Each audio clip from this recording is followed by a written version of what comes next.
శివుని 5 ముఖాల వైభవం. సృష్టి, స్థితి, లయములకు మూలముగా సదాశివతత్వము యొక్క వివరణ. పరిచయం. సదాశివుడు మరియు పంచముఖ సిద్ధాంతము. మహాదేవుడు మరియు పంచానన రూపము యొక్క ప్రాముఖ్యత. శైవ సంప్రదాయంలో పరమేశ్వరుడైన శివుడు కేవలం త్రిమూర్తులలో ఒకడైన రుద్రుడుగా లేదా వినాశకుడిగా మాత్రమే పరిగణించబడడు. ఆయన పరబ్రహ్మ స్వరూపము, సకల సృష్టికి మూలమైన అంతిమ సత్యము. మహాదేవుడు లేదా హరుడు అని పిలువబడే శివుడు సృష్టి, రక్షణ మరియు పరివర్తన, లయములను శాసించే పరమప్రభువు. ఈ పరమతత్వము ఆయన పంచముఖ రూపములో 5 ముఖములు ప్రతిబింబిస్తుంది. శివుని 5 ముఖాలు కేవలం 5 భౌతిక రూపాలు కావు. అవి 5 దిక్కులు, 5 భూతాలు, పంచభూతాలు, 5 ప్రాథమిక శక్తులు మరియు ఆయన విశ్వంలో నిర్వర్తించే 5 ప్రధాన విధులకు పంచకృత్యాలు, ప్రతీకలు. ఈ తత్వాలు చిత్శక్తి, క్రియాశక్తి, జ్ఞానశక్తి, మాయాశక్తి మరియు యోగశక్తి వంటి సూక్ష్మశక్తులను ప్రతిబింబిస్తాయి. ఈ రూపం వేదాంత తత్వాలకు మరియు అనేక ఆధ్యాత్మిక గ్రంథాలకు, ముఖ్యంగా శైవాగమాలకు ఆధారం. ప్రతి ముఖం భక్తులకు విభిన్న జ్ఞానాన్ని ప్రసాదిస్తుంది, వారి భౌతిక, ఆధ్యాత్మిక మరియు ధార్మిక జీవితాలలో సమతుల్యతను సాధించడానికి సహాయపడుతుంది. పంచముఖ సిద్ధాంతం యొక్క నిర్వచనం మరియు దాని శాస్త్రీయ మూలాలు. పంచముఖ సిద్ధాంతం ద్వారా శివుడు కేవలం సృష్టి, స్థితి, లయము, త్రిమూర్తుల యొక్క స్థూల కార్యాలకు పరిమితం కాకుండా సదాశివ తత్వముగా వాటిని అధిగమిస్తాడని స్థాపించబడింది. శివుని 5 ముఖాలు 5 ప్రత్యేక అధిష్టాన దేవతలుగా కారణేశ్వరులు పనిచేస్తాయి. సాధారణంగా శివుడు పంచబ్రహ్మ రూపంగా పరిగణించబడతాడు. ఈ పంచముఖాలు సద్యోజాతాది మంత్రాలు, ఈ పంచబ్రహ్మ తత్వాలను స్తుతించడానికి ఉపయోగించే గొప్ప మంత్రాలు. ఈ మంత్రాలు మహానివేదన సమయంలో దేవతామూర్తిని శుద్ధి చేయడానికి ఉపయోగించబడతాయి. ఈ రూపం యొక్క లోతైన విశ్లేషణ త్రిమూర్తిని మించిన సదాశివతత్వాన్ని అర్థం చేసుకోవడానికి వీలు కల్పిస్తుంది. సదాశివుడు శుద్ధమాయ యొక్క అత్యంత సూక్ష్మస్థాయిలో కారణప్రపంచం ఉంటాడు మరియు భౌతిక మరియు సూక్ష్మ ప్రపంచాలలో అశుద్ధమాయ నేరుగా జోక్యం చేసుకోడు. అందువల్ల ఆయన తన 5 విశ్వవిధులను నిర్వహించడానికి 5గురు కారణేశ్వరులను, అధిపతులు లేదా నియమితులైన ప్రభువులు నియమిస్తాడు: బ్రహ్మ, విష్ణు, రుద్రుడు, మహేశ్వరుడు మరియు సదాశివుడు. అందువలన పంచముఖము శివుని యొక్క పరమశక్తిని మరియు సమగ్ర సార్వభౌమాధికారాన్ని ప్రదర్శిస్తుంది, అన్ని లోకాలపై ఆయన సంపూర్ణ పాలనను వివరిస్తుంది. 2. శివపురాణం నుండి కథనం. పంచముఖ పరమేశ్వరుని ఆవిర్భావం. లింగోద్భవ ఘట్టం. సృష్టి ప్రారంభంలో బ్రహ్మ మరియు విష్ణువుల మధ్య వివాదం. శివ మహాపురాణం ప్రకారం పంచముఖ పరమేశ్వరుని ఆవిర్భావ ఘట్టం సృష్టి ప్రారంభంలో జరిగింది. సృష్టికి మూలమైన బ్రహ్మ మరియు నారాయణుడు, విష్ణువు తమలో ఎవరు గొప్పవారనే దానిపై వాదించుకున్నారు. నారాయణుడు తాను బ్రహ్మను సృష్టించానని చెప్పుకోగా, బ్రహ్మ తాను నారాయణుడిని సృష్టించానని చెప్పుకున్నాడు. ఈ అహంకారపూరితమైన వివాదం జీవులను కర్మబంధాలలో చిక్కుకునేలా చేసే రజోగుణ స్వభావాన్ని ప్రతిబింబిస్తుంది. ఈ వివాదం మరింత పెరిగి బ్రహ్మమహేశ్వరాస్త్రాన్ని, నారాయణుడు పాశుపతాస్త్రాన్ని ఒకరిపై ఒకరు ప్రయోగించారు. ఈ అస్త్రాల శక్తి లోకాలను ప్రమాదంలో పడేసింది, అకాల ప్రళయానికి దారితీసింది. ఈ వినాశనాన్ని ఆపడానికి దేవతలు కైలాసవాసుడైన శివుడిని తీవ్రంగా ప్రార్థించారు. అగ్నిస్తంభరూపంలో ప్రవేశించడం. దేవతల ప్రార్థనలకు స్పందించి పరమేశ్వరుడు అనంతమైన, తేజోవంతమైన అగ్నిస్తంభం, శివలింగోద్భవ రూపంలో ఆది అంతం లేనివాడిగా వ్యక్తమయ్యాడు. ఈ అగ్నిలింగం బ్రహ్మ, విష్ణువులు ప్రయోగించిన ఆయుధాల శక్తిని గ్రహించి లోకాలను రక్షించింది. శివుడు ఈ అగ్నిస్తంభం యొక్క ఆది, మూలం మరియు అంతం, శిఖరం కనుగొనమని వారిని సవాలు చేశాడు. ఈ సవాలు వారి అహంకారాన్ని పరీక్షించింది మరియు కర్మబంధాలకు అతీతమైన సూత్రాన్ని అన్వేషించడానికి వారిని ప్రేరేపించింది. శివుడు అగ్నిస్తంభంగా నిలబడటమనేది సంసార బంధాలకు అతీతమైన జ్ఞానస్వరూప సూత్రమే మోక్షానికి మార్గం అని సూచిస్తుంది. అన్వేషణ, మోసం మరియు పంచముఖ ఆవిర్భావం. శివుని సవాలును స్వీకరించి నారాయణుడు ఆ స్తంభం యొక్క మూలాన్ని కనుగొనడానికి వరాహరూపంలో వెళ్లగా, బ్రహ్మ దాని శిఖరాన్ని కనుగొనడానికి హంసరూపంలో పైకి ఎగిరాడు. తీవ్రంగా అన్వేషించినప్పటికీ వారిద్దరూ ఆ స్తంభం యొక్క ఆదినిగాని అంతాన్నిగాని కనుగొనలేకపోయారు. తమ అన్వేషణ విఫలమైందని గ్రహించిన నారాయణుడు తిరిగి వచ్చి తన ఓటమిని నిజాయితీగా అంగీకరించాడు. అయితే బ్రహ్మ స్తంభం పైభాగాన్ని చూడనప్పటికీ స్తంభం నుండి కింద పడుతున్న కేతకీ పుష్పం మొగలి పువ్వును ఉపయోగించి తప్పుడు సాక్ష్యమిచ్చాడు. తాను స్తంభం పైభాగాన్ని చూశానని బ్రహ్మ ప్రకటించాడు. బ్రహ్మ అబద్ధం చెప్పగానే పరమేశ్వరుడు ఆ అగ్నిస్తంభం నుండి అత్యంత భయంకరమైన మరియు రాజసమైన రూపంలో ఉద్భవించాడు. పురాణాల ప్రకారం ఈ రూపానికి 5 ముఖాలు 10 చేతులు ఉండి తెల్లని కాంతితో ప్రకాశించింది. ఇది శివుని మొదటి రూపంగా పంచముఖ పరమేశ్వర రూపం పరిగణించబడుతుంది. కాలభైరవుడి సృష్టి మరియు శిక్షా ప్రక్రియ. ధర్మాన్ని ఉల్లంఘించి అబద్ధం చెప్పినందుకు పంచముఖ పరమేశ్వరుడు బ్రహ్మపై కోపించాడు. తన ఆజ్ఞా కేంద్రం నుండి జ్ఞానశక్తి మరియు కోపం కలయిక ఆయన కాలభైరవుడి రూపాన్ని సృష్టించాడు. కాలభైరవుడు అబద్ధం పలికినా బ్రహ్మ యొక్క 5వ శిరస్సును ఖండించాడు. ఫలితంగా బ్రహ్మ అప్పటినుండి 4 ముఖాలతోనే ఉన్నాడు. ఈ శిక్ష యొక్క పర్యవసానంగా బ్రహ్మ భూమిపై పూజలు అందుకునే హక్కును కోల్పోయాడు మరియు తప్పుడు సాక్ష్యమిచ్చిన కేతకీ పుష్పం శివపూజలో ఉపయోగించకుండా శాశ్వతంగా నిషేధించబడింది. అనంతరం శివుడు బ్రహ్మ విష్ణువులకు శాంతిని ప్రసాదించి జ్ఞానాన్ని ఉపదేశించాడు. తన 5 ముఖాల నుండి ఆయన ఒక్కొక్క అక్షరాన్ని బోధించి 5 అక్షరాల పంచాక్షరీ మంత్రాన్ని ఓం నమఃశివాయ రూపొందించాడు. అహంకారం, రజోగుణం, తమోగుణం నుండి ప్రళయం ఎలా తలెత్తుతుంది మరియు అంతిమంగా ధర్మస్థాపన, కాలభైరవ రూపం మరియు జ్ఞానోపదేశం, పంచాక్షరి ద్వారా మోక్షమార్గం ఎలా లభిస్తుంది అనే విషయాన్ని ఈ పౌరాణిక ప్రయాణం వివరిస్తుంది. 3. పంచముఖాల సమగ్ర తాత్విక విశ్లేషణ. శివుని పంచముఖ రూపం ఆయన సర్వశక్తిని సూచిస్తుంది. విశ్వంలోని ప్రతి స్థూల మరియు సూక్ష్మ అంశాన్ని నియంత్రిస్తుంది. ఈ 5 ముఖాలు పంచభూతాలను సమతుల్యం చేయడానికి సహాయపడతాయి మరియు వాటిపై ధ్యానం చేయడం ద్వారా శివసూత్రాన్ని, 5 ప్రాథమిక శక్తులను మరియు అన్ని లోకాలపై ఆయన పాలనను అర్థం చేసుకోవచ్చు. ప్రతి ముఖం ఒక నిర్దిష్ట దిశ, మూలకం, రంగు, శక్తి మరియు పనితీరుతో అనుబంధించబడింది. వాటి సమగ్ర వివరాలు ఈ క్రింది పట్టికలో ఇవ్వబడ్డాయి. శివుని పంచముఖాలు, సూత్రాలు, దిశలు మరియు పంచకృత్యాల ఏకీకరణ. ముఖం, దిశ, పంచభూతం, మూలకం. రంగు, ప్రాథమిక విధి, ప్రాథమిక శక్తి, ప్రాథమిక దేవత, నియమించబడిన ప్రభువు. ఈశాన, ఉన్నతం, బ్లాపైకి, ఆకాశం, స్పేస్, ఇతర్. స్వర్ణ, బంగారు. అనుగ్రహం, మోక్షం, చిత్శక్తి, చైతన్యం. సదాశివ, తత్పురుష. తూర్పు, వాయువు, గాలి, పసుపు. తిరోధానం, దాచడం, తపస్సు. యోగశక్తి, మహేశ్వర. అఘోర, దక్షిణం, అగ్ని, నిప్పు. నీలం, సంహారం, వినాశనం. పునరుత్పత్తి, జ్ఞానశక్తి. రుద్ర, వామదేవ. ఉత్తరం, జలం, నీరు. ఎరుపు, స్థితి, పరిరక్షణ, రక్షణ. మాయాశక్తి, విష్ణువు. సద్యోజాత, పశ్చిమ, పృథ్వీ, భూమి.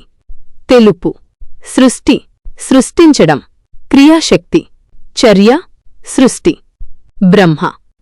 5 ముఖాల గురించి అద్భుతమైన మరియు వివరణాత్మకమైన సమాచారాన్ని అందించారు. ఈ 5 ముఖాలు, వాటి అర్థాలు, దిక్కులు, తత్వాలు, శక్తులు మరియు విధులు, పంచకృత్యాలు చక్కగా వివరించబడ్డాయి.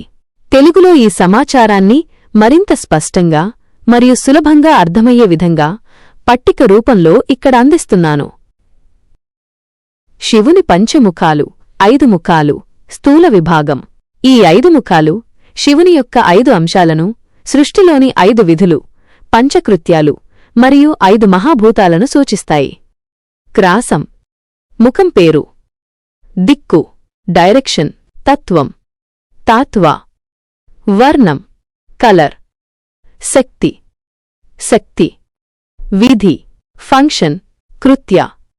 బ్రహ్మది రూపం. 1. సద్యోజాత, పశ్చిమం, వెస్ట్. పృథ్వీ భూమి. తెలుపు వైట్ క్రియాశక్తి. సృష్టి క్రియేషన్. బ్రహ్మ 2. వామదేవ ఉత్తరం నార్త్ జల నీరు. ఎరుపు రెడ్ మాయాశక్తి. స్థితి ప్రిజర్వేషన్. విష్ణువు 3. అఘోర దక్షిణం సౌత్ అగ్ని నిప్పు.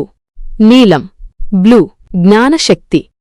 సంహారం పునరుత్పత్తి డిస్ట్రక్షన్ రీజనరేషన్. రుద్రుడు 4. తత్పురుష తూర్పు ఈస్ట్ వాయు గాలి పసుపు యెల్లో. యోగశక్తి తిరోధానం కన్సిల్మెంట్ అబ్స్క్యురేషన్. మహేశ్వరుడు 5. ఈశాన ఊర్ధ్వం జేనిత్ పైకి ఆకాశ. ఖాళీ పసుపు బంగారు గోల్డెన్. చిత్ శక్తి సుప్రీం కాన్షియస్నెస్. అనుగ్రహం గ్రేస్ లిబరేషన్. సదాశివుడు. ముఖాల వివరణ. Details of the faces. 1. సాధ్యోజాత సాధ్యోజాత అర్థం వెంటనే జన్మించినది ఇమీడియట్లీ బార్న్. ముఖ్యాంశం భౌతిక సృష్టి కొత్త ప్రారంభాలు మరియు తక్షణ సృజనాత్మకతకు చిహ్నం. ధ్యానించుట వలన ప్రయోజనం భక్తులలో సృజనాత్మకత మరియు కార్యాచరణ శక్తిని పెంచుతుంది. 2. వామదేవ వమదేవ అర్థం సున్నితమైన మరియు దయగల రూపం. ముఖ్యాంశం ప్రేమ రక్షణ మరియు జీవితంలో అందాన్ని పెంపొందించడానికి ప్రతీక. ధ్యానించుట వలన ప్రయోజనం జీవితంలో ప్రేమ రక్షణ మరియు సౌందర్యాన్ని పెంపొందించడం. 3. అఘోర అఘోర అర్థం భయంకరం కానిది నాన్ టెరిబుల్ అయినప్పటికీ ఉగ్రంగా మరియు జ్ఞానాన్ని ప్రసాదించేదిగా కనిపిస్తుంది. ముఖ్యాంశం వినాశనమనేది కేవలం నాశనం కాదు పరివర్తన మరియు శుద్ధీకరణకు మార్గం. ధ్యానించుట వలన ప్రయోజనం భక్తులు జీవితంలో మార్పు మరియు పరివర్తనను అంగీకరించడానికి సహాయపడుతుంది. 4. తత్పురుష తత్పురుష అర్థం ఆ పరమపురుషుడు దాట్ సుప్రీం పర్సన్. ముఖ్యాంశం యోగం ద్వారా అంతర్గత జ్ఞానాన్ని కనుగొనడం. తిరోధానం అజ్ఞానంలో ఉంచడం అయినప్పటికీ తపస్సు ద్వారా అంతర్గత జ్ఞానాన్ని కనుగొనడాన్ని కూడా సూచిస్తుంది. 5. ఈశాన ఈశాన అర్థం సర్వోన్నతమైన జ్ఞానంతో నిండిన రూపం. ముఖ్యాంశం ఆత్మజ్ఞానం మరియు అన్ని జీవుల పరస్పర అనుసంధానాన్ని అర్థం చేసుకోవడానికి మార్గదర్శి. లక్ష్యం పరిపూర్ణ జ్ఞానం అనుగ్రహం అనుగ్రహ మరియు ముక్తి మోక్ష. దిశల మ్యాపింగ్లో సూక్ష్మభేదాలు subtle differences in directional mapping. మీరు తెలిపినట్లుగా శాస్త్రాలలో దిశల మ్యాపింగ్లో కొన్ని సూక్ష్మమైన తేడాలు ఉన్నాయి. సాధారణంగా శైవగామ స్టాండర్డ్ తత్పురుష సమానము తూర్పు సద్యోజాత సమానము పశ్చిమం. కొన్ని శిల్ప ప్రాంతీయ సంప్రదాయాలలో సద్యోజాత సమానము తూర్పు తత్పురుష సమానము పశ్చిమం.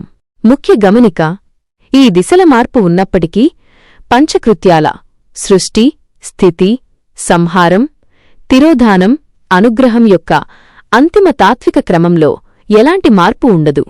శివుని పంచకృత్యాలు మరియు దైవరూపాలు. పరమేశ్వరుడు తన 5 క్రియల ద్వారా వీటిని పంచకృత్యాలు అని పిలుస్తారు. మొత్తం విశ్వాన్ని పాలిస్తాడు.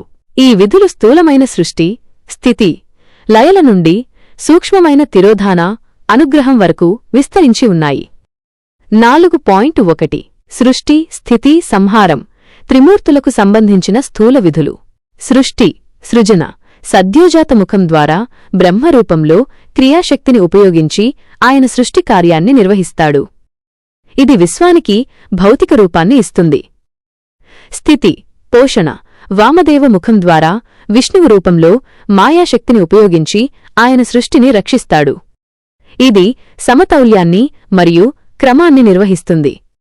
సంహారం నాశనం లయం అఘోర ముఖం ద్వారా రుద్రుడి రూపంలో జ్ఞానశక్తిని ఉపయోగించి ఆయన నాశనం మరియు శుద్ధీకరణను నిర్వహిస్తాడు. ఇది విశ్వచక్రంలో పునరుత్పత్తిని సులభతరం చేస్తుంది. 4.2 తిరోధానం మరియు అనుగ్రహం. సూక్ష్మవిధులు: మహేశ్వర, సదాశివ.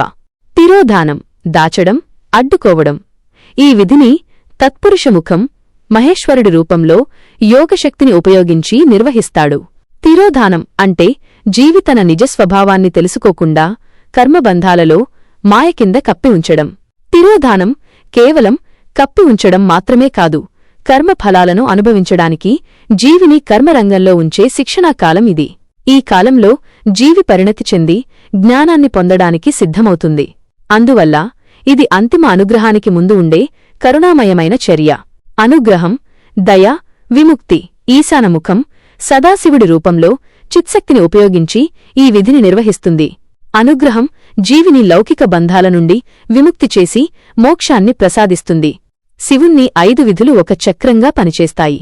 సృష్టి, స్థితి, లయ యొక్క స్థూల విధులు సూక్ష్మమైన తిరోధానం మరియు అనుగ్రహం పరిధిలో ఉంటాయి. జీవికి అజ్ఞానం, తిరోధానం ఉన్నంతవరకు సంసారం కొనసాగుతుంది. సంపూర్ణ జ్ఞానం, ఈశాన సూత్రం ద్వారా మాత్రమే దయ లభిస్తుంది.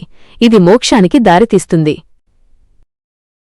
వేదాంత దృక్పథం: త్రిగుణాలు మరియు ముఖాలతో అనుబంధం. విశ్వంలోని ప్రతి జీవి మరియు క్రియ 3 గుణాల సత్వం, రజస్సు, తమస్సు ప్రభావంలో ఉంటాయి. భగవద్గీత ఈ గుణాల ద్వారా జీవి ఈ శరీరంలో బంధించబడి ఉందని చెబుతుంది.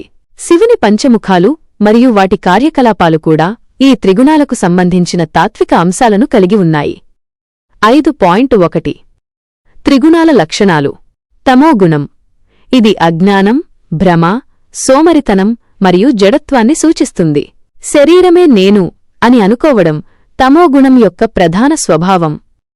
వస్తువులపై కోరికను పెంచడం, ఇంద్రియ పరిమితుల్లో పనిచేయడం మరియు ఈ వస్తువు లేకుండా నేను జీవించలేను అనే భ్రమతో జీవించడం తమోగుణ లక్షణం. రజోగుణం ఇది చలనం, కోరికలు మరియు స్వార్థపూరిత ఆహాన్ని సూచిస్తుంది. మనస్సే నేను అని అనుకోవడం రజోగుణ లక్షణం. రజోగుణంలో ఉన్న వ్యక్తి ఇతరులతో సంబంధం లేకుండా తన సంతోషమే ప్రధానమని భావించి ప్రవర్తిస్తాడు. సత్వగుణం ఇది జ్ఞానం, ప్రకాశం, శాంతి, ఓర్పు, కరుణ, సేవ మరియు త్యాగభావనను సూచిస్తుంది. బుద్ధే నేను అని అనుకోవడం సత్వగుణ లక్షణం. ఇది ఇతర 2 గుణాల కంటే స్వచ్ఛమైనది మరియు మరింత ప్రయోజనకరమైనది. 5.2 గుణాలను పంచముఖాలకు తాత్విక ఆపాదించడం. విశ్వవిధులను నిర్వహిస్తున్నప్పుడు పంచముఖాలు ఆ విధులకు సంబంధించిన స్వభావం ఆధారంగా గుణాలతో అనుసంధానించబడతాయి. ముఖం ప్రాథమిక విధి. అనుబంధ గుణం. వివరణ. ఈశాన అనుగ్రహం, మోక్షం. గుణాతీతం, శుద్ధసత్వం. త్రిగుణాలకు అతీతమైన తురీయ స్థితిని, పరమచైతన్యాన్ని సూచిస్తుంది. తత్పురుష తిరోధానం. రజోగుణం జీవిని కర్మచక్రంలో చలనం, క్రియ ఉంచుతుంది. నిరంతర కార్యకలాపాలను ప్రేరేపిస్తుంది. అఘోర సంహారం, లయం. తమోగుణం రుద్రసూత్రం నాశనం, నిర్మూలన మరియు భౌతిక రూపాల విచ్ఛిన్నం. తమోగుణ స్వభావాలు. వామదేవ స్థితి, రక్షణ. రజోగుణం సృష్టిని నిలబెట్టడానికి మరియు సమతుల్యం చేయడానికి నిరంతర క్రియాశీల శక్తి, చర్య అవసరం. సద్యోజాత సృష్టి. తమోగుణం స్థూల భౌతిక సృష్టి, పృథ్వీతత్వం జీవిని మాయలో బంధిస్తుంది. పంచముఖాలను ఆరాధించడం యొక్క అంతిమ లక్ష్యం 3 గుణాల నుండి విముక్తి పొందడం. రజో, తమో గుణాల పరిధిలో కష్టాలను ఎదుర్కొన్నప్పుడు సత్వగుణాన్ని ఓర్పు, శాంతి, త్యాగం పెంచుకోవడానికి నిరంతరం కృషి చేయాలి. పంచముఖాలపై ధ్యానం చేయడం ద్వారా భక్తులు పంచభూతాలను సమతుల్యం చేసుకుని గుణాల ప్రభావం నుండి తప్పించుకోవచ్చు. అంతిమంగా ఈశానముఖం యొక్క అనుగ్రహం ద్వారా సత్వగుణాన్ని కూడా అధిగమించి శివరూప తురీయ స్థితిని, గుణాతీత స్థితి పొందడం సాధ్యమవుతుంది. ఈశ్వరుడు తన 5 కర్మల ద్వారా, వీటిని పంచకృత్యములు అని పిలుస్తారు, మొత్తం విశ్వాన్ని పాలిస్తాడు. ఈ విధులు స్థూలమైన సృష్టి, స్థితి, లయ నుండి సూక్ష్మమైన తిరోధాన, అనుగ్రహం వరకు విస్తరించి ఉన్నాయి. 4.1 సృష్టి, స్థితి, సంహారం. త్రిమూర్తులకు సంబంధించిన స్థూల విధులు. సృష్టి, సృష్టించడం, క్రియేషన్. సద్యోజాత ముఖం ద్వారా బ్రహ్మరూపంలో క్రియాశక్తిని ఉపయోగించి ఆయన సృష్టి కార్యాన్ని నిర్వహిస్తాడు. ఇది విశ్వానికి భౌతిక రూపాన్ని ఇస్తుంది. స్థితి, రక్షించడం, ప్రెజర్వేషన్. వామదేవ ముఖం ద్వారా విష్ణువు రూపంలో మాయాశక్తిని ఉపయోగించి ఆయన సృష్టిని రక్షిస్తాడు. ఇది సమతుల్యతను మరియు క్రమాన్ని నిర్వహిస్తుంది. పంచముఖాల గురించి మీరు అందించిన సమాచారానికి తెలుగు అనువాదం కింద ఇవ్వబడింది. 5.2 పంచముఖాలకు గుణాలను తాత్వికంగా ఆపాదించడం. సార్వత్రిక క్రియలను నిర్వహిస్తున్నప్పుడు పంచముఖాలు ఆ క్రియల స్వభావాన్ని బట్టి గుణాలతో అనుసంధానించబడి ఉంటాయి. ముఖం ప్రాథమిక క్రియ. అనుబంధ గుణం. వివరణ. ఈశాన అనుగ్రహం, మోక్షం. గుణాతీతం, శుద్ధసత్వం. త్రిగుణాలకు అతీతమైన తురీయ స్థితిని, పరమచైతన్యాన్ని సూచిస్తుంది. తత్పురుష తిరోధానం. రజోగుణం జీవిని కర్మచక్రంలో చలనం, క్రియ ఉంచుతుంది. నిరంతర కార్యకలాపాలను ప్రేరేపిస్తుంది. అఘోర సంహారం, లయం. తమోగుణం రుద్రతత్వం. భౌతిక రూపాల వినాశనం, నిర్మూలన మరియు విసర్జన తమోగుణ లక్షణాలు. వామదేవ స్థితీ రక్షణ. రజోగుణం సృష్టిని నిలబెట్టడానికి మరియు సమతుల్యం చేయడానికి నిరంతర క్రియాశీల శక్తి, క్రియ అవసరం. సద్యోజాత సృష్టి. తమోగుణం స్థూల భౌతిక సృష్టి, పృథ్వీతత్వం. జీవిని మాయలో బంధిస్తుంది. పంచముఖాలను పూజించడం యొక్క అంతిమ లక్ష్యం త్రిగుణాల నుండి విముక్తి పొందడమే. రజో తమోగుణాల పరిధిలో ఇబ్బందులు ఎదురైనప్పుడు సత్వగుణాన్ని, ఓర్పు, శాంతి, త్యాగం నిరంతరం పెంపొందించుకోవడానికి ప్రయత్నించాలి. పంచముఖాలపై ధ్యానం చేయడం ద్వారా భక్తులు పంచభూతాలను సమతుల్యం చేసుకుని గుణాల ప్రభావాన్ని నుండి తప్పించుకోవచ్చు. అంతిమంగా ఈశానముఖం యొక్క అనుగ్రహం ద్వారా సత్వగుణాన్ని కూడా అధిగమించి శివరూపమైన తురీయ స్థితిని, గుణాతీత స్థితి పొందడం సాధ్యమవుతుంది. వేదాలు, ఆగమాలు మరియు పూజ యొక్క ప్రాముఖ్యత. పరమేశ్వరుని పంచముఖాలు కేవలం విశ్వపాలనకే కాక సకల జ్ఞానానికి మూలమైన వేదాలు మరియు ఆగమ గ్రంథాల ఆవిర్భావానికి కూడా కారణం. శివుడు వేదాలకు పితామహుడిగా పరిగణించబడతాడు. 6.1 పంచముఖాల నుండి వేదాలు మరియు ఆగమాల ఆవిర్భావం. పరమేశ్వరుడు సృష్టికార్యాన్ని బ్రహ్మకు అప్పగించినప్పుడు బ్రహ్మ సృష్టిని ఎలా చేయాలో అర్థం చేసుకోలేకపోయాడు. అప్పుడు శివుడు ప్రత్యక్షమై ఆయన 5 ముఖాల నుండి అద్భుతమైన గ్రంథాలైన వేదాలు మరియు ఆగమాలు ఉద్భవించాయి. సద్యోజాత ముఖం. ఈ ముఖం నుండి ఋగ్వేదం మరియు కామిక ఆగమం ఉద్భవించాయి. దీని బోధన సృష్టి సూత్రాన్ని బ్రహ్మకు తెలియచేసింది. మిగిలిన ముఖాల నుండి యజుర్వేదం, సామవేదం, అథర్వవేదం మరియు ఇతర ప్రధాన శైవాగమాలు.